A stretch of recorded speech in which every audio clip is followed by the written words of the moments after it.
Surga ada di bawah telapak kaki ibu. Kamu mungkin sering mendengar kata-kata ini. Seorang ibu yang telah bersusah payah mengandung anak selama 9 bulan lebih akan memberikan cinta tanpa pamrih kepada anaknya. Tapi, apakah ini selalu benar? Bagaimana kalau itu hanya menjadi sebuah transaksi? Ibu yang menganggap anaknya sebagai barang yang bisa diperjualbelikan. Adakah surga di bawah telapak kakinya?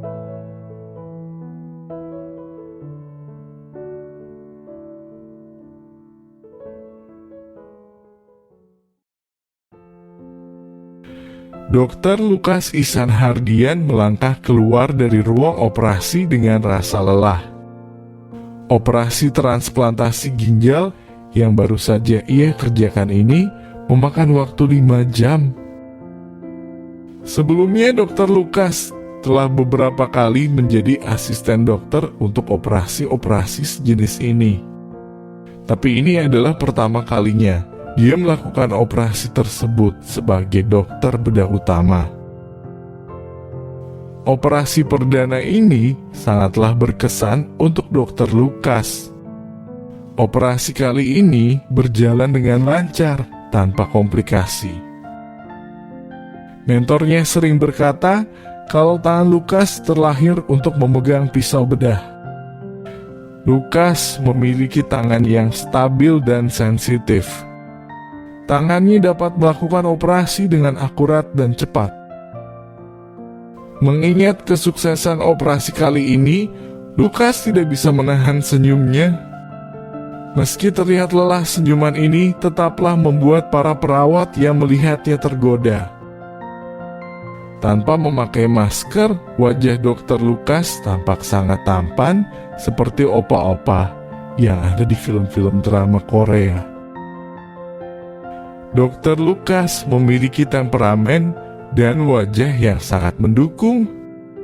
Tubuhnya yang tinggi tegap memiliki berat badan ideal. Meskipun berprofesi sebagai dokter, ia tidak melupakan perawatan tubuhnya dan sering berolahraga.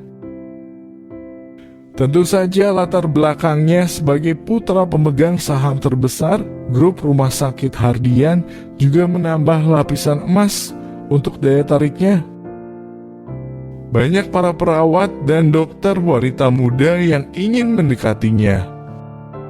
Namun sayangnya dokter tampan ini tampaknya tidak tertarik dengan percintaan di tempat kerja. Mengingat malam yang sudah sangat larut. Dengan suara lirih, Dokter Lukas memberikan beberapa instruksi lanjutan kepada asisten yang sedang mengikutinya. Setelah memberikan instruksi untuk dikerjakan, dia berjalan ke arah samping melangkah menuju ke ruangan yang biasa dipakai oleh keluarga pasien untuk menunggu. Di ruangan itu tersedia sebuah meja yang menyediakan minuman hangat seperti kopi dan teh. Karena rasa lelahnya, Dokter Lukas ingin membuat secangkir kopi hangat dengan gula manis untuk menambah energinya. Di hari yang bersejarah untuk seorang dokter ahli bedah, Lukas ingin menyendiri sebentar untuk mendalami pengalamannya. Jam dinding di ruang tunggu itu menunjukkan pukul 1 malam. Dokter Lukas tidak menyangka akan ada orang lain di ruangan itu.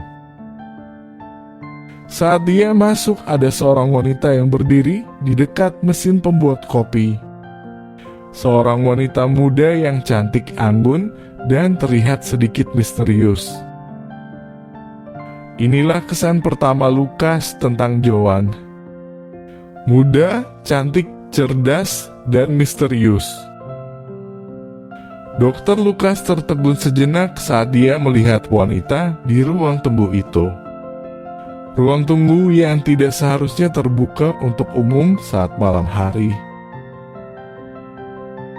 Wanita itu memberikan secangkir kopi panas yang baru saja dibuatnya kepada Dokter Lukas. "Mau kopi? Baru saja kubuat. Belum sempat aku minum." Dokter Lukas mengambil cangkir kopi itu sambil mengucapkan terima kasih. Kenapa dirinya mau menerima minuman dari wanita itu? Pada saat itu Dokter Lukas masih belum menyadarinya. Di kota metropolitan yang besar sangatlah berbahaya untuk meminum minuman yang dibuat oleh orang yang tidak dikenal. "Mau pakai gula?"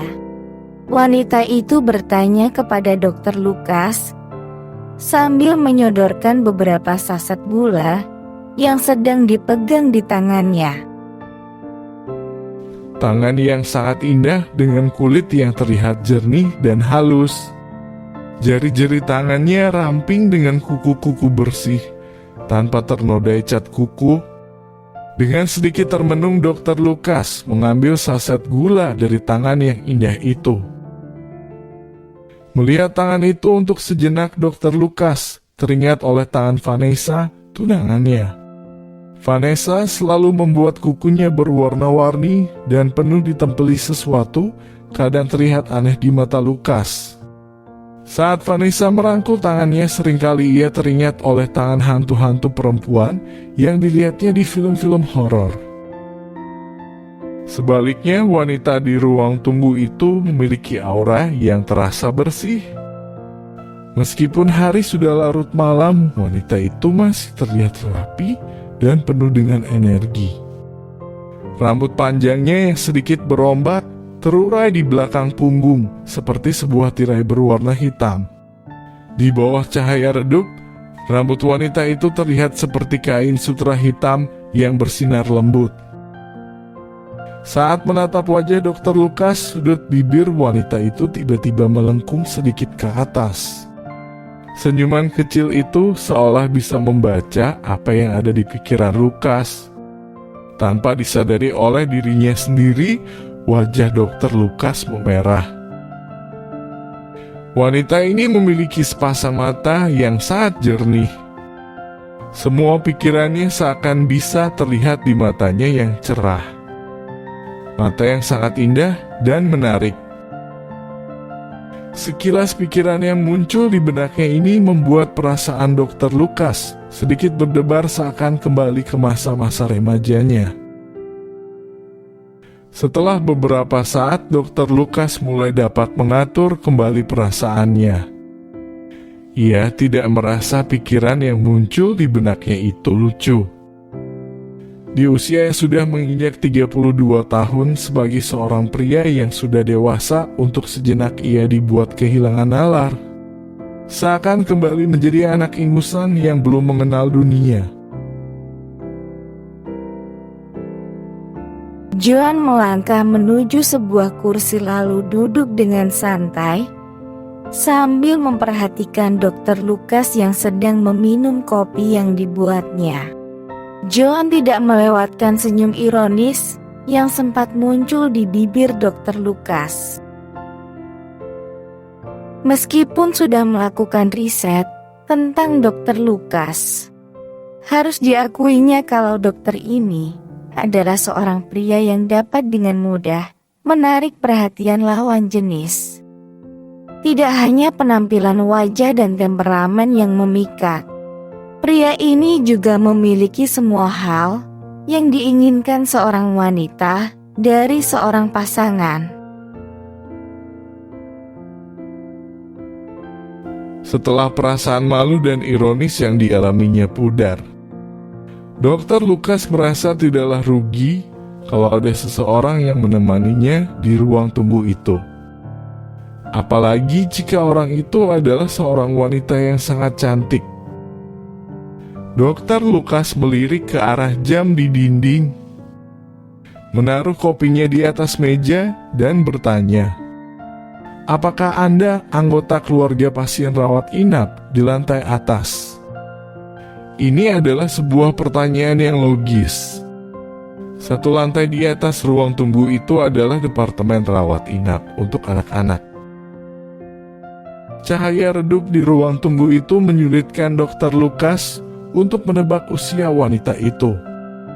Di zaman modern ini hampir tidak ada perbedaan penampilan yang mencolok antara seorang ibu muda atau seorang anak gadis. Saat pertanyaan itu terlontar, Dr. Lukas berpikir lagi dalam hati. Jika wanita ini seorang ibu muda dari pasien di atas, mengapa dia ada di sini? Bukankah ada ruang tunggu khusus di atas? Pandangan matanya lalu menyapu ke sebuah jas berwarna putih yang tergeletak di sebelah kursi tempat wanita itu duduk. Ataukah Anda dokter magang baru? Wanita di ruang tunggu itu tertawa saat ia melihat arah pandangan mata Dr. Lukas. Lalu dia berdiri dari kursi yang baru saja didudukinya.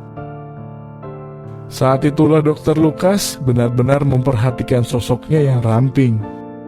Dengan tinggi sekitar 165 sampai 170 cm. Wanita ini terlihat tinggi semampa. Kurus tapi tetap berisi di bagian yang seharusnya terisi. Dengan mengenakan jeans dan kemeja katun sederhana saja, dia sudah sangat memukau. Wajah yang cantik dan mata yang jernih meninggalkan kesan mendalam untuk setiap orang yang melihatnya. Wanita itu lalu berjalan ke arah pintu dengan sedikit tersenyum. Jas itu sudah ada di sana dari tadi. Mungkin ada dokter yang tidak sengaja meninggalkannya. Sambil membereskan tasnya yang tergeletak di kursi, wanita itu melanjutkan. Tidak semua orang bisa jadi dokter. Butuh pribadi dengan hati mulia untuk bisa menjalaninya. Kalau aku ini wanita biasa yang egois. Wanita yang lebih senang mengejar hal-hal berbahaya. Setelah mengatakan itu, dia membalikkan badannya dan berkata dengan nada ramah, "Baiklah, saya permisi dulu. Nanti siang, saya akan menemui Anda lagi." Dr. Lukas terlihat bingung mendengar kata-kata wanita itu. Tanpa disadarinya dia bergumam, "Hah?" Wanita itu tersenyum lebar saat melihat reaksi heran Dr. Lukas. Senyuman manis itu membuatnya terlihat semakin muda. Seperti seorang anak gadis yang baru saja lulus kuliah. Dia lalu melirik jam di dinding. "Kita akan bertemu lagi hari ini," katanya dengan nada suara yang pasti.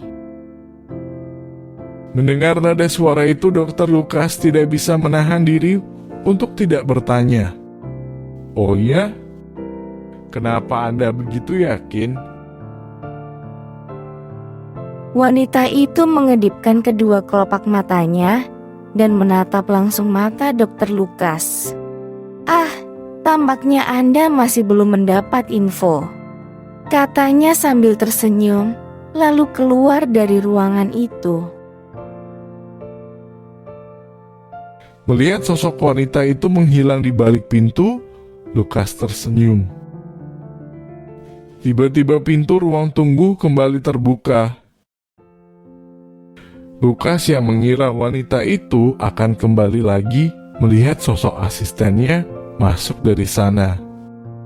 Sebersih terasa kecewa muncul sesaat di hatinya. "Dr. Lukas, ponsel Anda sudah berdering beberapa kali dari tadi," kata asisten itu sambil memberikan handphone kepada Lukas. Saat Lukas mengambil handphonenya, tiba-tiba handphone itu berbunyi nyaring. Lukas melihat nama yang muncul di layar handphone. Vanessa. Lukas lalu berjalan keluar dari ruang tunggu. menyentuh icon jawab dan mendekatkan handphone di telinganya. Suara Vanessa yang biasanya lembut dan manja terdengar tajam di telinganya. Lukas, kenapa kamu gak jawab-jawab telepon? Tahukah kamu berapa kali aku telepon kamu? Sudah dari jam 9 tadi. Dan kamu belum telepon balik sampai sekarang. Sekarang kamu ada di mana?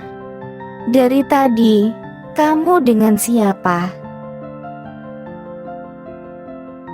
Lukas memijat keningnya yang tiba-tiba terasa pening. Lalu menjawab dengan nada peringatan. Vanessa. Mendengar nada suara itu, untuk sejenak Vanessa terdiam. Kamu kesal. Apa kamu tidak suka aku lagi? Katanya dengan merajuk. Lukas kembali memijat keningnya. Dengan menenangkan emosinya, Lukas mencoba untuk menjaga agar suaranya tetap lembut. Mana mungkin aku tidak suka. Dengan mengucapkan kata-kata untuk bisa meyakinkan diri sendiri juga, Lukas melanjutkan, "Kamu kan Vanessa tunanganku." Tak akan terpikirkan oleh Lukas malam itu, kalau pertemuannya selama beberapa menit dengan sesosok wanita misterius di ruang tunggu rumah sakit akan menjadi sebuah kenangan yang dapat diingatnya seumur hidup. Bersambung.